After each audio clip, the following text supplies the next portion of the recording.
Er det ikke jeres spawn? Jo, det er der spawn.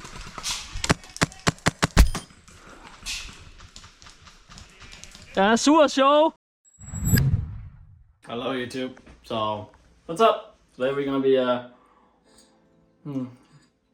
it's 6:30 in the morning. We're going playing Airsoft. Drinking some coffee because coffee is super important in the morning. That's how we exist. We're gonna go play Airsoft at Belgrade Airsoft. I'm only bringing the small one. I don't have the big one. I don't have GBBRs. I don't have anything with me. Only the small MCW, because today we're gonna try to get as close as possible, just run into people's faces and try to destroy a lot of people at 0 meters engagement, because that's fun. And you know, I actually kind of think it's really fun getting shot myself at 0 meters, because then you feel it and you realize you hit. Sometimes when you hit at like really long distances with really high duels, you don't really feel it. So this is gonna be cool. So we're getting ready to go to play Airsoft now. It's gonna be super fucking hype. I'm really happy. That's it. It's one of the fields with the least amount of rules in all of Denmark. So it's actually fucking sick. I love this field. I also have some stuff that I'm gonna be giving away. Sponsored by Max. I'm gonna be giving away a bunch of hub units and stuff. I asked Max, hey, do you guys wanna help me give away stuff to the community? And Max was like, yes, of course we would like to. So that's super nice. When I ask a company and they're like, yeah, we would love to give away free stuff to the community, then I'm happy. So any of the companies I work with, if you want to help me give away free stuff, just tell me.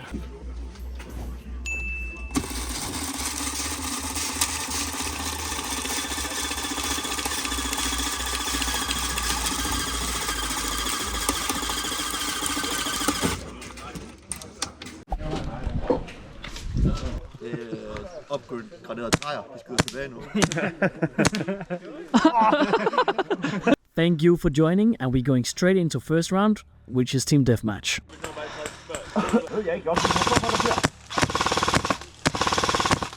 Han er død. Så kom, vi pusher, så jeg kører.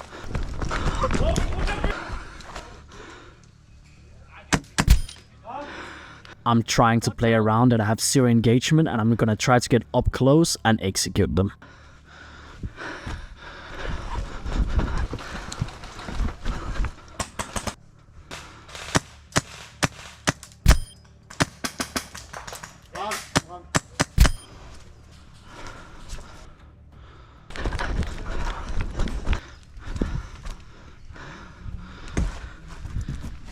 What do you think about what happens next?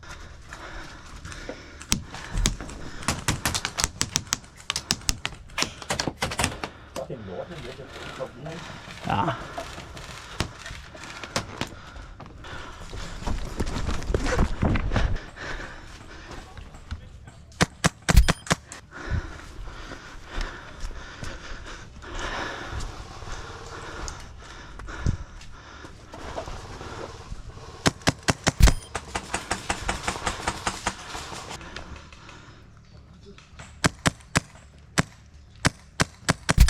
LMG død!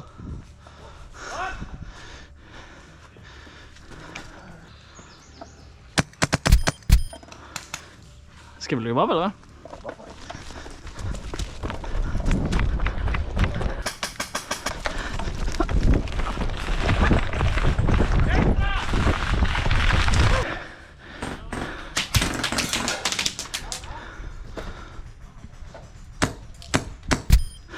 Er det ikke jeres spawn? Okay, vi går lige lidt væk. Vi går væk. Sorry. Tak, sorry. Ja, det kan vi jo ikke, det der. The enemy team is severely outgunned and we need to pull back so they can get out of spawn.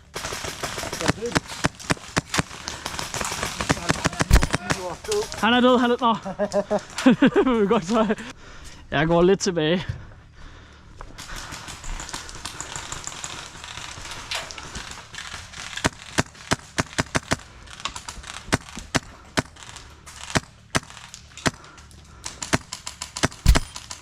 Han død, LMG. Godt push. Godt pushet.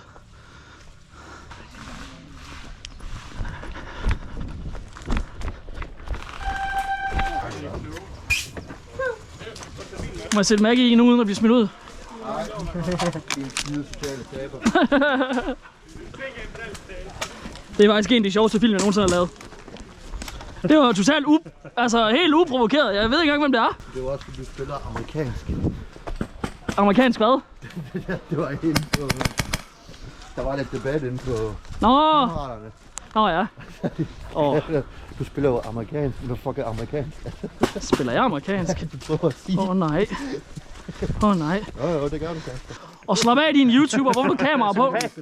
Det er fordi han betaler mig. Hvem er motiv? Wow! Slap af, mand. Sponsor. Ja, nice. Teach me. Det er mit sponsorbarn fra Anders. We just swap sides, we're playing the exactly same game mode. Let's see if they spawn camp us like we did to them.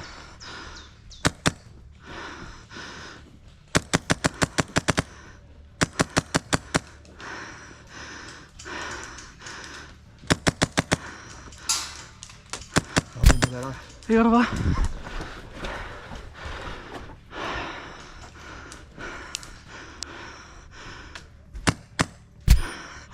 Godt taget! Godt taget!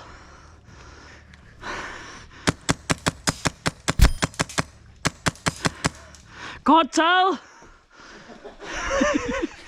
Skal jeg bare holde min kæft, eller hvad? Jeg bliver bandet igen, sikkert.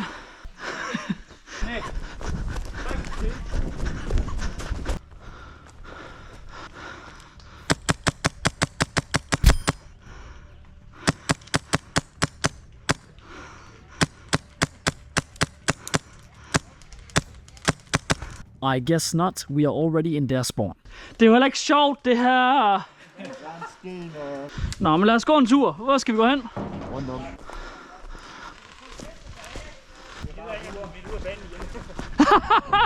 Wow! Lille Bjørns Revenge. Hvorfor er det bare blevet en joke på alle baner, jeg spiller på nu? Det er en joke. Skal du bandes? Jeg prøver at gå over her. Fuck det. Jeg prøver den bare den yderst, jeg er ligeglad.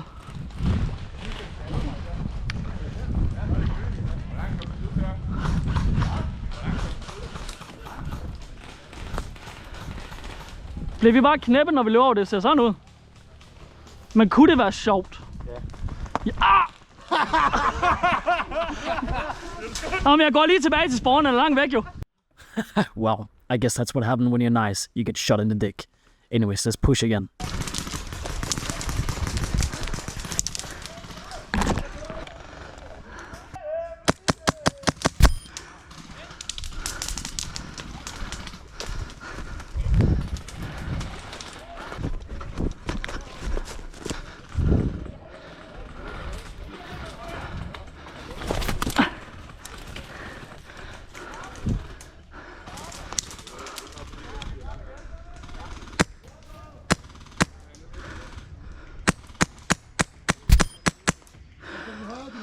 Ja, han er død. Ramt. Ramt. Godt skud. Det kunne godt være gået bedre på banen også. Ej, blå vand. Jeg hører. Ej, kom hen der på bomber. Blå vand. Det var sjovere at have den kortere. Ja, det er meget sjovere. Jeg var sådan en kæmpe lang en. Og så er den bare lydløs. Men det lyder bare, altså det er forfærdeligt at løbe rundt med. Anyways, we swap game mode. We have to plant the bomb. They have 2 tap-ins and we have unlimited free respawns. Let's see what happens. Så de var gang så langt frem. Instantly we are kind of pissed on my team because they are too far away. They're standing in horseshoe, which they're not allowed to.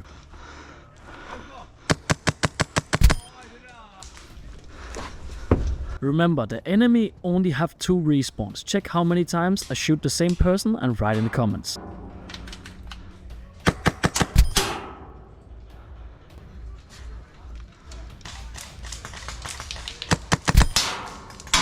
Han er død! Han er død!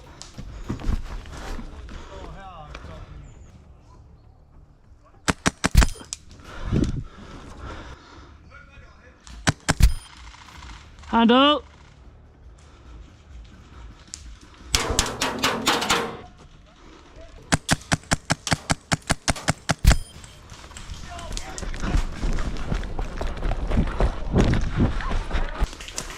There's literally 40 people on each team, so it's impossible to push alone, but I keep doing it over and over.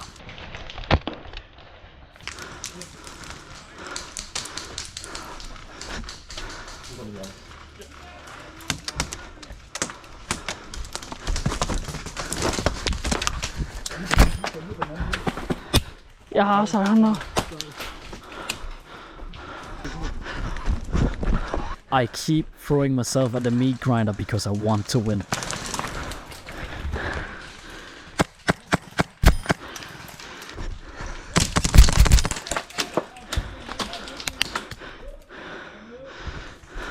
Don't do the same mistake like me. Think you had shot a lot of people that you hadn't a lot of times because you're too competitive and you're caught in the moment. Hand up!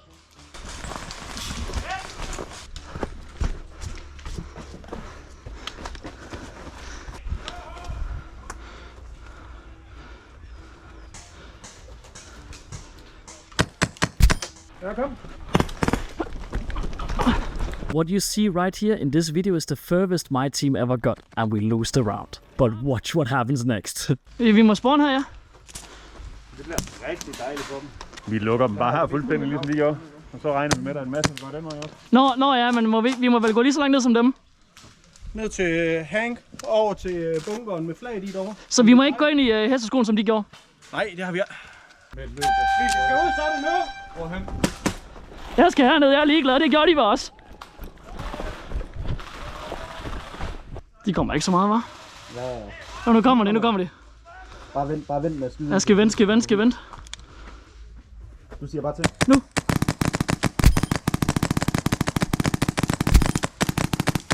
Han er helt ude, han er forbi.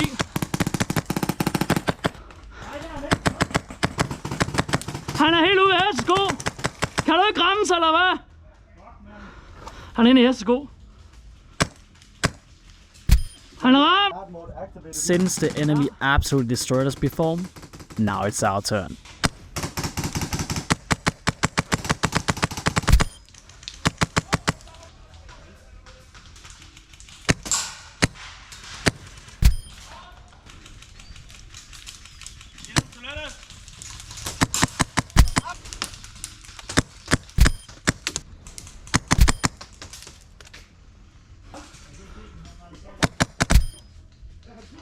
Godt taget! Godt taget!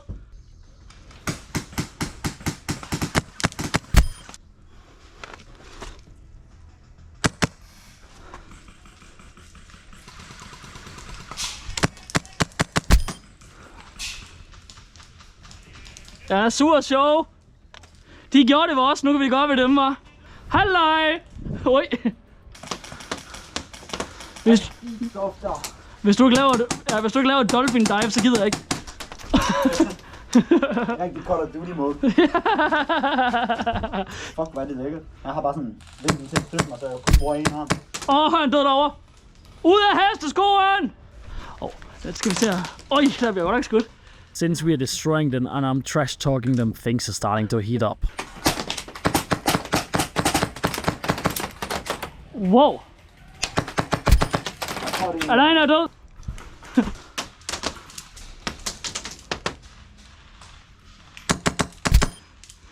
Ud!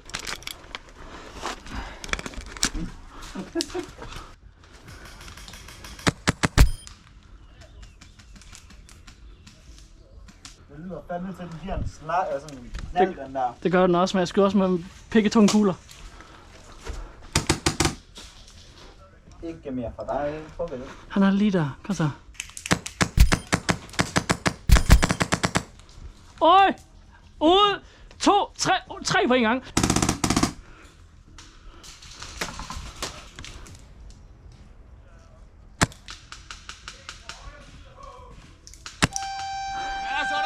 Let's fucking go. Er det sådan en ko, der skal bolde sig, hva'? Tak. My gun identifies as a female. Jeg får dig cancelled på TikTok. Den er... As you saw, we won the round before, but we swapped to capture the flag with tap-ins.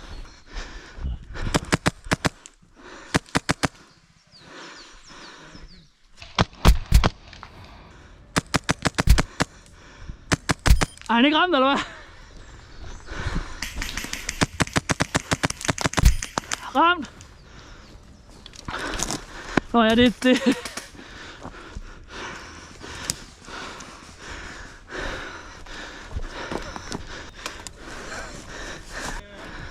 Honestly, my only thought in this moment was to absolutely run them over.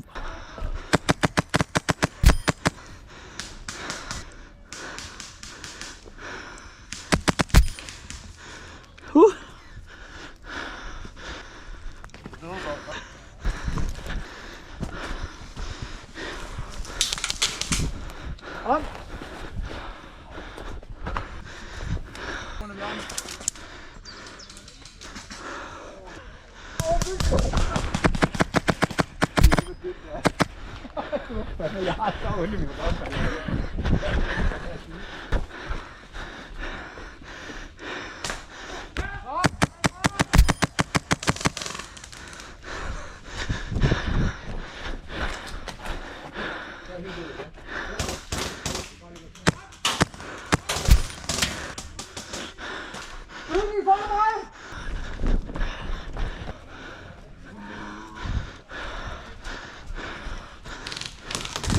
Teammate! As you saw, we just turned in the flag and destroyed the entire team. Let's turn it around and try to do it again. Vi er blå, vi har taget dem. Er det ikke en trade? Godt spillet, gutter, man. Hello YouTube, so we're having a pretty good day. It's actually fun. It's not that many kills, but it's actually really fun. People are very good today.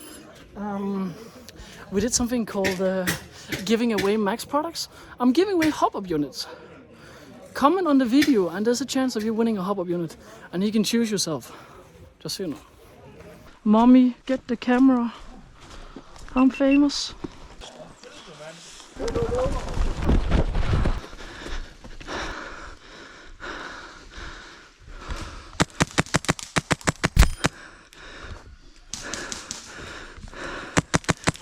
Ramt. Du er ikke ramt, eller hvad? Okay.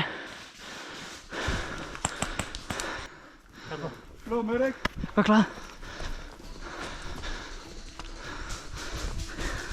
We just secured the objective. Now they just need to get the flag back to spawn while I flank the entire enemy team. Watch this.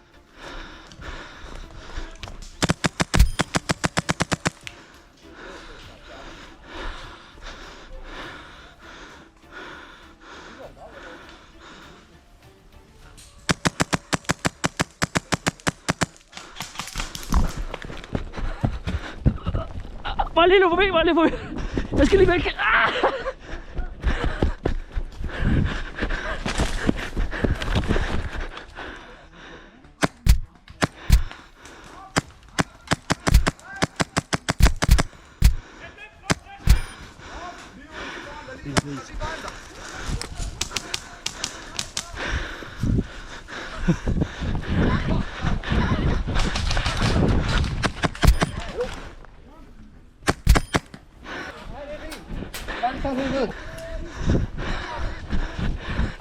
Hej! Hvad laver du der?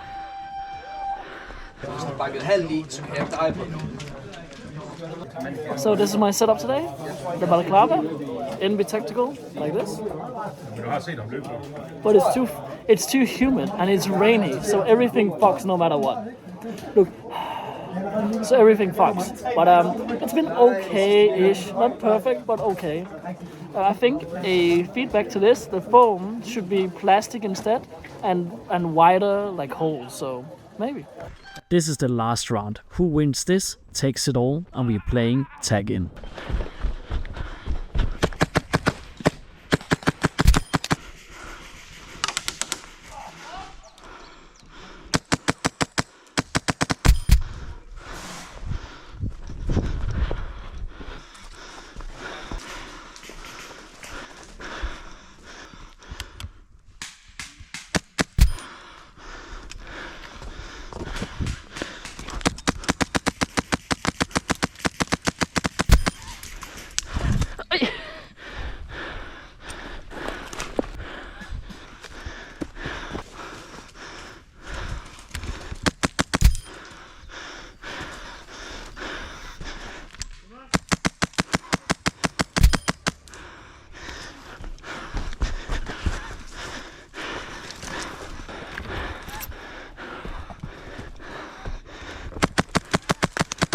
Ah.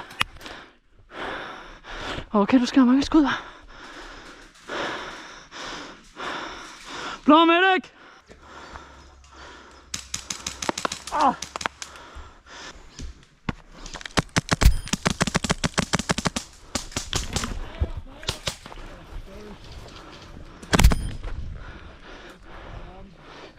I lige måde.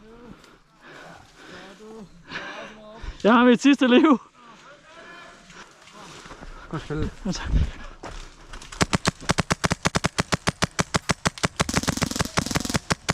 Okay, han er ikke ramt, eller hvad? Okay, så... Okay, tak.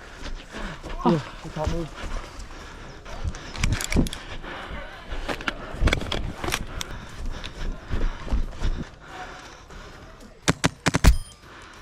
Han er død.